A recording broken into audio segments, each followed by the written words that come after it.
नमस्कार. आपल्याला वाटतं की हृदयरोगाचं गणित अगदी सोपं आहे. म्हणजे तेलकट खाऊ नका, व्यायाम करा, झालं. पण जर हे खरंच इतकं सोपं असतं, तर आज ही जगातली सगळ्यात मोठी आरोग्य समस्या राहिली नसती. बरोबर. आज आपण याच विषयावर जरा सखोल चर्चा करणार आहोत आणि यासाठी आपल्याकडे आनंद ऋषीजी रुग्णालय यांच्याकडून आलेली काही खूप महत्वाची माहिती आहे. हं. हे रुग्णालय जैन सोशल फेडरेशन या धर्मदायी संस्थेद्वारे चालवलं जातं आणि त्यांचा दृष्टिकोन खूप वेगळा आहे. ते फक्त उपचारांवर नाही तर प्रतिबंधावर भर देतात. अगदी. Prevention is better than cure हे जे आपण म्हणतो ना, ते त्यांनी प्रत्यक्षात आणलं आहे. हो, तर आज आपण त्यांच्या मार्गदर्शक तत्वांमधून हेच गूढ उलगडणार आहोत की आपण जे चुकवतोय ते नेमकं काय आहे. आणि यातली सगळ्यात महत्वाची गोष्ट ही आहे की हा दृष्टिकोन सर्वांगीण आहे. म्हणजे यात फक्त हृदयाचा विचार नाहीये, तर संपूर्ण जीवनशैलीचा विचार आहे. आणि हा आराखडा फक्त रुग्णांसाठी नाहीये, तर आपल्या सगळ्यांसाठी आहे. जेणेकरून आपण त्या टप्प्यापर्यंत पोचूच नये. या माहितीचा अभ्यास करताना एक गोष्ट प्रकर्षाने जाणवते की त्यांनी शारीरिक आरोग्य इतकाच भर मानसिक आणि भावनिक संतुलनावर दिलाय, जो सहसा खरं तर दुर्लक्षित राहतो. बरोबर. चला तर मग याच आराखड्याची सुरुवात करूया त्या 2 शब्दांनी जे आपण रोज ऐकतो, आहार आणि व्यायाम. हो. आता चांगलं खा आणि व्यायाम करा हे तर सगळेच सांगतात. या मार्गदर्शक तत्वांमध्ये असं काय वेगळं आहे जे आपल्याला नवीन काहीतरी सांगतं? इथेच तर खरी गंमत आहे. या तत्वांनुसार आपण काय खातो या इतकंच महत्वाचं आहे की आपण कधी खातो. अच्छा. हो. त्यांच्या निरीक्षणातून एक रंजक गोष्ट समोर आली आहे. जे लोक रात्री 10 नंतर जेवतात त्यांच्यात कोलेस्ट्रॉल जमा होण्याची शक्यता दुपारी जेवणाऱ्यांपेक्षा जवळपास 30% जास्त होती. काय सांगताय? हो. आणि हे जेव्हा त्यांच्या दिवसभरातल्या कॅलरीजचं प्रमाण अगदी सारखंच होतं. 1 मिनिट. म्हणजे मी रात्री 11 वाजता जरी एकदम हेल्दी सॅलड खाल्लं तरी त्याचा माझ्या शरीरावर होणारा परिणाम दुपारी खाल्लेल्या सॅलडपेक्षा वाईट असू शकतो? अगदी बरोबर. हेच त्यांना सांगायचे आहे. बापरे, हे तर खूपच धक्कादायक आहे. हो.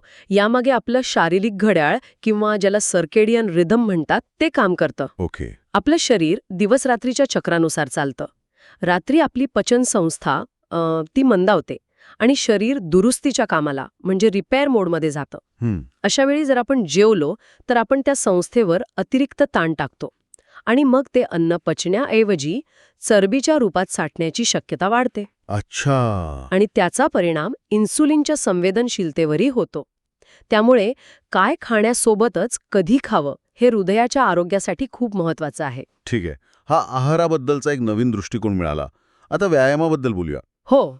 इथेही काहीतरी नेहमीपेक्षा वेगळं आहे का? कारण कोणी म्हणतं रोज चाला, कोणी म्हणतं जिममध्ये घाम गाळा. नेमकं करायचं काय? नक्कीच. व्यायाम महत्वाचा आहे हे तर आपल्याला माहीत आहेच. पण या रिपोर्टमध्ये एका विशिष्ट प्रकारच्या व्यायामावर भर दिला आहे. कोणता? त्याला झोन 2 हार्ट रेट ट्रेनिंग असं म्हणतात. झोन 2 हे काय आहे नक्की? सोप्या भाषेत सांगायचं तर हा असा व्यायाम आहे जो करताना तुम्ही सहज बोलू शकाल, पण गाणं म्हणताना तुम्हाला धाप लागेल. अच्छा. उदाहरणार्थ? उदाहरणार्थ वेगात चालणे किंवा अगदी हलक्या गतीने जॉगिंग करणे. पण याचा विशेष फायदा काय? म्हणजे जास्त तीव्र व्यायाम जास्त चांगला असतो असा एक समज आहे आपला? इथेच तर फरक आहे. तीव्र व्यायामाचे फायदे आहेतच, पण झोन 2 मध्ये जास्त वेळ व्यायाम केल्याने आपल्या स्नायूंमधले मायटोकॉन्ड्रिया म्हणजे शाळेत शिकलो होतो ते शरीराचे पॉवर हाऊस. अगदी बरोबर. त्यांची संख्या आणि कार्यक्षमता वाढते.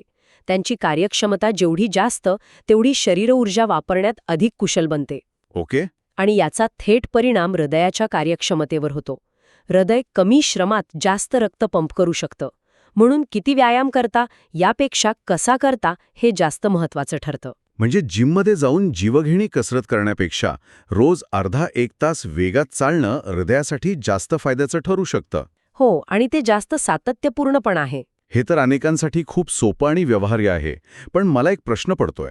मी असे अनेक लोक ओळखतो जे एकदम फिट दिसतात, आहार आणि व्यायामाचे हे नियमही पाळतात, तरीही त्यांना हृदयाचा त्रास होतो. हो, असं होतं. याचा अर्थ नक्कीच काहीतरी तिसरा अँगल आहे जो आपल्या नजरेतून सुटतोय. तुम्ही अगदी योग्य मुद्द्याला हात घातलाय आणि तोच या मार्गदर्शक तत्वांचा गाभा आहे.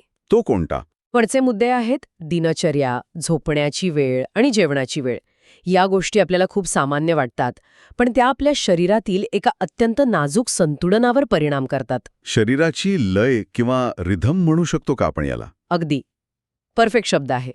पण खरं सांगायचं तर आजच्या जगात जिथे लोकांना नाईट शिफ्ट करावी लागते, प्रवासात तास जातात, तिथे एक निश्चित दिनचर्या पाळणं हे अव्यवहार्य नाही का? हा खूप महत्वाचा आणि व्यावहारिक प्रश्न आहे.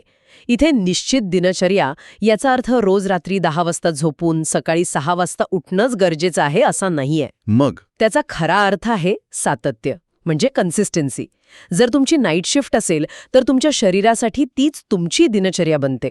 महत्वाचं हे आहे की तुम्ही तुमच्या झोपण्याच्या, उठण्याच्या आणि जेवणाच्या वेळा शक्य तितक्या सातत्यपूर्ण ठेवा. ओके. जेव्हा आपण या चक्रात सतत बदल करतो, म्हणजे एका दिवशी रात्री 10 वाजता झोपतो, दुसऱ्या दिवशी 2 वाजता, तेव्हा आपलं शारीरिक घड्याळ गोंधळून जातं. आणि या गोंधळाचा शरीरावर काय परिणाम होतो? याचा थेट परिणाम आपल्या हार्मोन्सवर होतो. अनियमित झोपेमुळे कॉर्टिसॉल नावाच्या स्ट्रेस हार्मोनची पातळी वाढते. अच्छा. रात्री शांत झोपेत आपला रक्तदाब नैसर्गिकरित्या कमी होतो, ज्यामुळे हृदयाला विश्रांती मिळते. पण जर झोप अपुरी किंवा अनियमित असेल तर रक्तदाब रात्रीही वाढलेला राहतो. म्हणजे हृदयाचं रिचार्जिंग नीट होत नाही. बरोबर. शरीर सतत एका हाय अलर्ट अवस्थेत राहतं, ज्यामुळे हृदयावर 24 तास एक अदृश्य ताण असतो. त्यामुळे मुद्दा वेळेचा नाहीये, मुद्दा सातत्याचा आहे. अच्छा. म्हणजे शरीराला अनपेक्षित गोष्टी आवडत नाहीत, त्याला एक प्रकारची शिस्त हवी असते, मग ती कोणतीही असो. अगदी. हा दृष्टिकोन खूपच वेगळा आहे आणि हेच आपल्याला चर्चेच्या शेवटच्या आणि माझ्या मते सर्वात आश्चर्यकारक भागाकडे घेऊन जातं. ते म्हणजे ध्यान आणि भावनिक संतुलन. म्हणजे एका धर्मदायी रुग्णालयाच्या कार्डिओलॉजी विभागाने दिलेल्या सल्ल्यात या गोष्टींचा समावेश असणं हेच खूप प्रगल्भ विचारांचं लक्षण आहे. खरंच, कारण हेच आपल्याला मन आणि शरीर यांच्यातील अतूट नातेची आठवण करून देतं. हो ना. आपण अनेकदा भावनिक तणाला गांभीर्याने घेत नाही, पण जेव्हा आपल्याला राग येतो, चिंता वाटते किंवा आपण सतत तणावाखाली असतो, तेव्हा आपलं शरीर फाईट ऑर फ्लाईट मोडमध्ये जातं. फाईट ऑर फ्लाईट म्हणजे लढण्यासाठी किंवा पळून जाण्यासाठी तयार होणारी अवस्था. हो, आणि यासाठी कॉर्टिसॉल आणि ॲड्रेनलिन सारखे हॉर्मोन्स तयार होतात. आणि याचा हृदयावर काय परिणाम होतो? याचा परिणाम खूप खोलवर होतो. हे स्ट्रेस हॉर्मोन्स फक्त आपला रक्तदाब किंवा हृदयाचे ठोकेच वाढवत नाहीत, तर ते आपल्या रक्तवाहिन्यांच्या आतल्या नाजूक अस्तराला हो, त्याला एंडोथेलियम म्हणतात, त्याला इजा पोचवतात. हो, याची कल्पना अशी करा की एक गुळगुळीत पाईप आतून ओरखडला जातोय. या ओरखड्यांवर रक्तातील चरबीचे कण आणि इतर घटक सहज चिकटतात आणि तिथेच ब्लॉकेजेसची सुरुवात होते. एक मिनिटात थांबा. म्हणजे मी जेव्हा ट्रॅफिकमध्ये अडकल्यावर चिडचिड करतो, तेव्हा माझ्या शरीरात असं केमिकल तयार होतं जे माझ्या रक्तवाहिन्यांना अक्षरशः इजा पोचवू शकतं. हो, हे तितकंच गंभीर आहे. बापरे. आणि म्हणूनच भावनिक संतुलन महत्वाचं ठरतं. संतुलन म्हणजे भावना दाबून टाकणे नाही, तर त्या कशा हाताळायच्या हे शिकणे. आणि इथेच ध्यानाचा रोल येतो का? अगदी. इथेच ध्यानाचा खरा उपयोग होतो. ध्यान किंवा मेडिटेशन हे केवळ मनाला शांत करण्यासाठी नाही, ते एक प्रकारचं न्यूरोलॉजिकल रिसेट बटन आहे. Neurological reset button? वाव. नियमित ध्यानाने आपल्या मज्जासंस्थेची फाईट ऑर फ्लाईट प्रतिक्रियेची सवय कमी होते. हार्ट रेट व्हेरिएबिलिटी म्हणजे हृदयाच्या ठोक्यांमधील नैसर्गिक बदल तो सुधारतो आणि उत्तम HRV हे निरोगी आणि लवचिक हृदयाचं लक्षण मानलं जातं. म्हणजे हे सगळं एकमेकांशी जोडलेलं आहे. अनियमित दिनचर्या, चुकीचा आहार आणि आपल्या भावना या सगळ्याचा एकत्रित परिणाम आपलं हृदय भोगत असतं. अगदी बरोबर. आनंद ऋषीजी रुग्णालयाची ही मार्गदर्शक तत्वे आपल्याला हाच मोठा संदेश देतात. निरोगी हृदय हे फक्त जिममध्ये किंवा किचनमध्ये नाही, तर ते आपल्या शांत मनात आणि संतुलित दिनचर्येत दडलेलं आहे. आणि हेच त्या संस्थेच्या कामाचं लेगळेपण आहे. हो. जैन सोशल फेडरेशन सारखी संस्था जेव्हा असा प्रतिबंधात्मक आणि सर्वांगीण दृष्टिकोन समाजासमोर ठेवते, तेव्हा ते केवळ उपचार करत नाहीत, तर ते लोकांना निरोगी जीवन जगण्यासाठी सक्षम करतात. आरोग्यसेवा म्हणजे केवळ आजारपणावर उपचार करणे नव्हे, तर लोकांना निरोगी ठेवणे ही त्यांची खरी सेवा आहे. अप्रतिम. तर आजच्या चर्चेतून आपण काय शिकलो? आपण सुरुवात केली होती आहार आणि व्यायामापासून. पण या चर्चेचा प्रवास आपल्याला आपल्या झोपेचे वेळा, दैनंदिन सवयी आणि अखेरीस आपल्या भावनांपर्यंत घेऊन आला. आनंद ऋषीजी रुग्णालयाच्या या माहितीने हे स्पष्ट केले आहे की निरोगी हृदय म्हणजे केवळ एक निरोगी अवयव नाही, तर ती एक संतुलित आणि सजग जीवनशैली आहे. आणि या सगळ्याच्या चाव्या त्या आपल्याच हातात आहेत. हो, आणि सर्वात महत्त्वाचं म्हणजे यासाठी खूप मोठे बदल करण्याची गरज नाही. छोट्या छोट्या सवयींमध्ये केलेले सातत्यपूर्ण बदल जास्त प्रभावी ठरतात. हीच या संपूर्ण आराखड्याची सुंदरता आहे. उत्तम.